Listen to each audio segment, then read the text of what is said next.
14वां वार्षिक भारत जापान शिखर सम्मेलन आज शाम नई दिल्ली में आयोजित किया जा रहा है।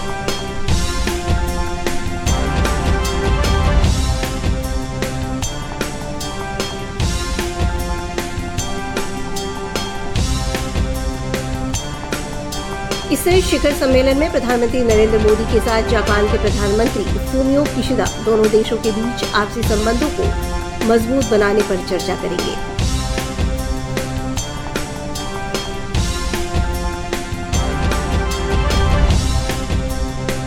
उत्तर प्रदेश विधानसभा चुनाव में मिली सफलता के बाद मुख्यमंत्री योगी आदित्यनाथ का शपथ ग्रहण समारोह 25 मार्च को आयोजित किया जाएगा।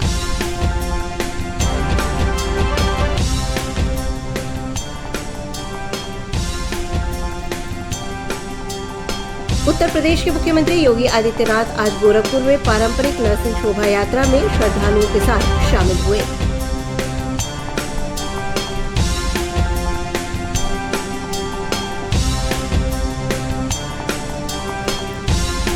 केंद्रीय स्वास्थ्य सचिव राजेश भूषण ने सभी राज्यों और केंद्र शासित प्रदेशों के मुख्य सचिवों को पत्र लिखकर कोरोना को लेकर 5 स्तरीय रणनीति पर जोर देने को कहा।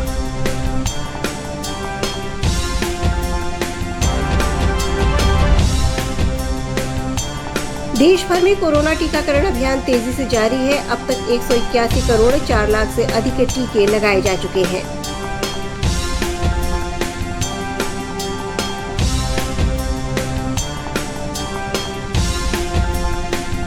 विवेक अग्निहोत्री के नेतृत्व में बनी फिल्म द कश्मीर फाइल्स की बढ़त लगातार जारी है। फिल्म 8वें दिन 100 करोड़ का कलेक्शन कर सभी रिकॉर्ड तोड़ दिए हैं।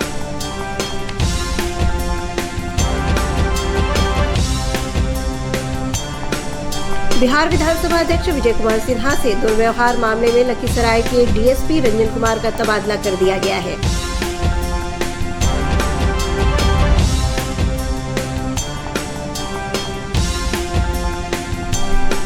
प्रदेश के 5 शहरों में रिंग रोड बनाए जाएंगे। इसके लिए पटना के अलावा गया, मुजफ्फरपुर, भागलपुर और दरभंगा शहर का चयन किया गया है।